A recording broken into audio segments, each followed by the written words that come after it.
Hi, this is Shambhavi. Welcome to my weekly podcast about spirituality, love, death, devotion, and waking up while living in a messy world. The Satsang with Shambhavi podcast is recorded live each week with students of our nonprofit community, Jayakula. For more information and to find out about attending a satsang, visit jayakula.org. Thanks for listening. Much love to you, wherever and however you are. So if you're working with a teacher and you have teachings and you're in a community, if you go along for your whole life practicing, things will begin to change in an ordinary way. And that's good. But there are very few people in any community who, at least as far as I can tell, if you look at how many people are in communities and what percentage of them are actually going deeper into the practice and realizing more than just feeling a bit better or a bit more free or their life is a bit smoother or they are able to surf life's ups and downs with a bit more equanimity. All these things are great. Karmas are unwinding, but very, very, very, very slowly. I hesitated before even giving this talk because really, what can I do? But still, I have this streak in me that it has always wanted to live in the magical world and also wants all of you to live there too. So I just can't seem to give up. But anyway, we do what we do. So this is kind of a recipe. First of all, you can't be too complacent. You can't be too satisfied with things. Sometimes people want to move into a new house or they want to have a new relationship or they want to change jobs or make some kind of change like that. And they're really, even if they talk about it in urgent, radical terms, they really only want something that's a little bit different. They're really looking for a tweak. And there's a feeling of complacency in general. So if that's your situation, then your spiritual practice will, of course, be like moving into a better house, but it'll still just be a regular old house, which is fine. At the time, you can't be too complacent. You can't be too satisfied. You have to have this itch that keeps telling you there's more. No, there's got to be more. There's something else. It can't just be more of what you already have. Like, you have a house and you want a bigger house, or you have money and you want more money, or you have kids and you want another kid, or you have a relationship and you want a better relationship. It can't just be that kind of horizontal itch. It has to be an itch that you've started to feel the inevitable itch that none of that is really going to do it. So at the same time that you feel dissatisfied, you also have to feel, when you meet teachings, you have to feel some kind of confidence in something. And you could call it respect, you could call it confidence, it could be called by a lot of different names. There's lots of stories about how students relate to teachings and teacher or community even. And these stories told by teachers themselves about their students, that it's fine if you're angry at me, or it's fine if you don't like me, or then you'll just be thinking about me all the time. It's fabulous. It's wonderful.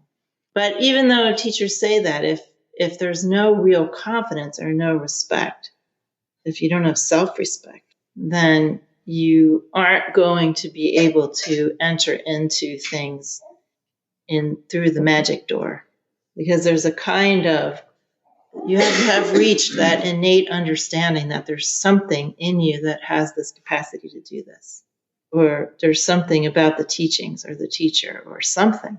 There has to be something there that is confidence already, or respect for something beyond a shadow of a doubt, even if it's just a speck.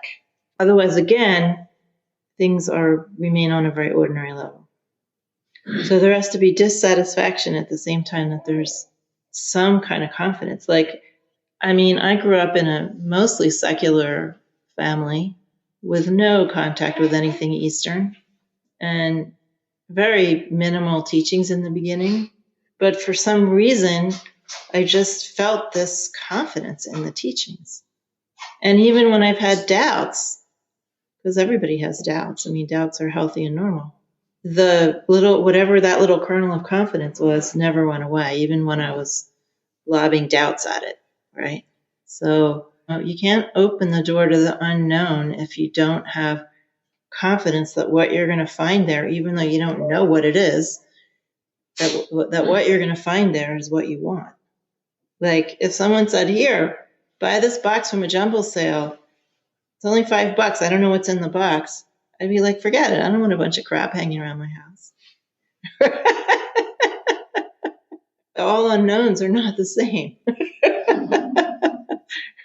But when you have that spark of confidence, however you have it, and respect, then you can go off into the unknown of the practice. And even though it might be scary, or you might have all kinds of thoughts. And if you practice for your whole lifetime, you are going to have all kinds of thoughts. It just happens. But there's always that thing there that's you can't get rid of. And it makes you have some fundamental confidence and respect for what's going on. So those things have to be in place to be able to go for all of it instead of just a little bit of it. Then you have to be willing to feel yourself. You have to be willing to feel the practices. You have to be willing to feel what's coming toward you. So not just think about it. You have to be able to feel what's there without any goal or demand. I had a conversation with somebody just last week, I guess, saying that they had gotten to this place in their practice where things were feeling very rote and disconnected. And then they remembered to actually feel what was happening. And then all of a sudden things shifted. So you're there and you're feeling what's going on inside of you. You're feeling what's happening everywhere. You're feeling the subtle sensations and subtle communications, and even the gross ones, your hip hurts or something. You're noticing what's going on. You're being aware. You're being fresh in there. And even if you don't have that all-encompassing immediacy of being immersed in flowing presence, you can still sense what's going on, right? Most of us have a capacity to do it, even right now, in a more subtle way than we believe that we do. So if you go into it having all kinds of concepts like, I have to be great at this, or I have to get a certain result, or this is boring, or whatever it is that you think, or this is silly, I don't like deities, why does she make me up deities? Deities I'm a Western person, I shouldn't have to look at deities. The fact of the matter is, it's not about the deities, it's not about anything but you being in reality and sensing things as they are happening. If deities get you there, great. If deities don't get you there, also great. I'm just using that as an example because a lot of people have objections to deities. I'm not really that big into deity practice, but we do some. So you're just being there with what's actually happening, and you're using your senses to reach into the experience and go into it. So then, let's say you're doing that, and then you feel something subtle. You're like, oh, I felt something subtle. Maybe it's in your central channel. Maybe you feel something on the top of your head. Maybe whatever it is, you sense something. Then all of a sudden you grab it and you want to concretize it and stabilize it and embalm it, basically, so that you have this accomplishment you can refer to. And then all is lost. Whatever you experience, and I include myself in this also, whatever you experience with your senses, including your mind, is not nearly there. So your job when you experience something subtle, when you start to experience things, your mind, your body, your subtle energy, presence, wisdom, whatever form it speaks to you in, your job is to go deeper into it. Your job is to try to place yourself in it so it unfolds more. Your job is to relate to it like you would relate to someone you're talking to. If you were having a conversation with somebody and you or they said something that really tickled your fancy, some turn of phrase or good joke or something. You wouldn't go, wow, I love that. Great. Okay, we're done.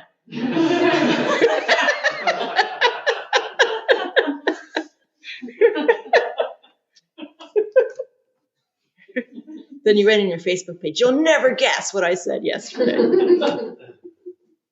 Here it is, folks, me. No, when you're having a conversation with somebody and they or you say something really charming and interesting, you want more, right? That's how you should be in your practice. You go into things more. There's no accomplishment. Just think of that. I mean, I talk about spiritual accomplishment. That's how things get talked about in a dualistic sense. But literally, there is no spiritual accomplishment.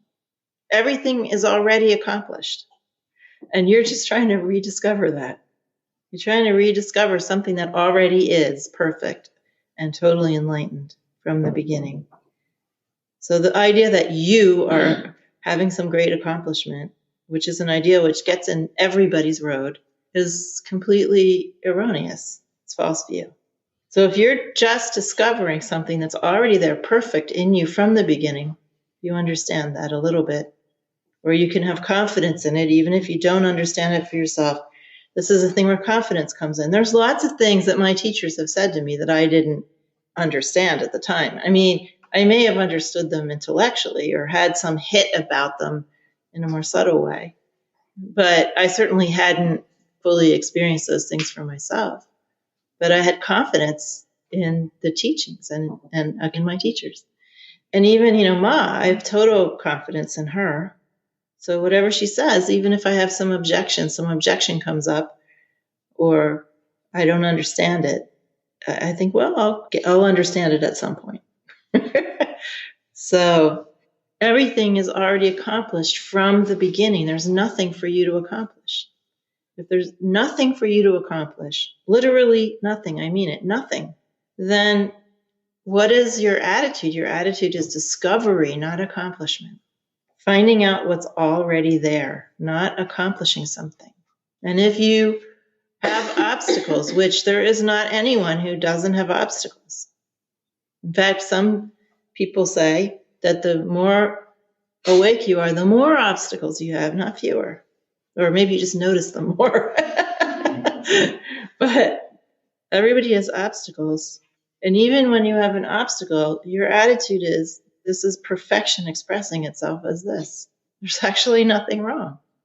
So getting frustrated in practice because you're not accomplishing, first of all, that's like someone binding their feet and then complaining that they can't walk. Because binding your feet with this idea that you have to be accomplishing something. It's just a recipe for utter frustration. Frustration just arises naturally. That's just part of someone's karmic packaging. It has nothing to do with your real condition, which is totally enlightened and perfect from the beginning, including all the ways you're showing up now are expressions of enlightened essence nature. So when you have that attitude, then you can have enormous patience and also be much more interested in what's happening rather than feeling lesser than or upset or aggressive or however you are. You have to be willing to just be there feeling and exploring what's happening, realizing that you're discovering. You're not inventing, you're not accomplishing. You're just discovering. In fact, you're just God having an experience of discovering. And then the next part of the recipe is that you don't have to, but I'm saying this works. You have to take everything that's happening around you as a communication from wisdom and everything that comes up in you.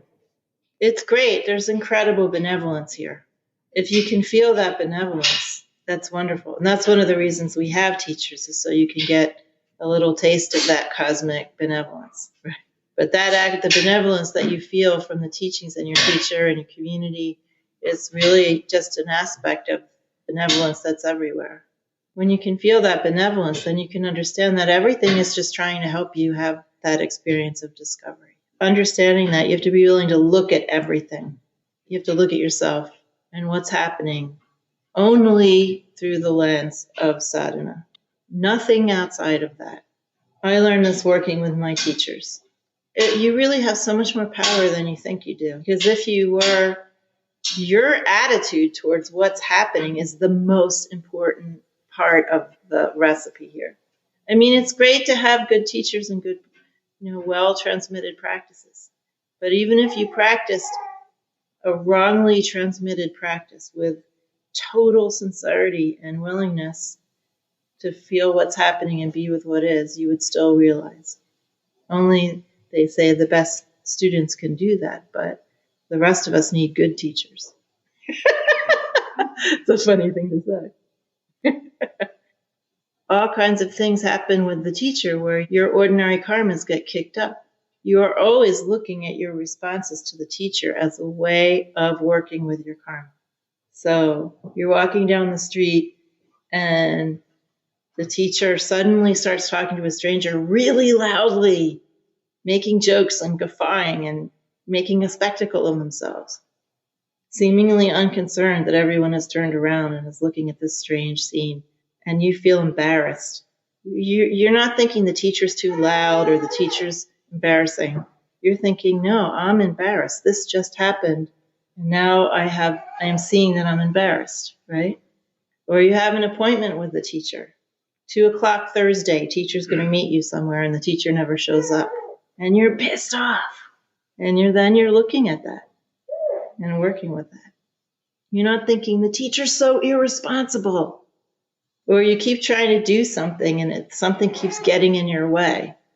You keep trying to go to some particular event, then your car breaks down, and then some emergency happens, you can't go, and then there's a traffic accident, and you're not thinking how terrible all these things happened. You're thinking, what is being communicated to me? What's happening? What's happening with my frustration? How can I work with that now? I wrote an article about crazy wisdom the other week, and actually, even though very few teachers are really full-on crazy wisdom teachers, reality is a full-on crazy wisdom teacher. Because reality will do anything to try to help you to realize. Anything. Blow your house away in a tornado, give you everything you want, and then take it away from you. Give you a crazy person for a president that you have to question whether your country is even the country that you were born into anymore. That's the other part of the recipe, is taking everything that happens as an opportunity to self-reflect, including all your reactivity to everything that happens.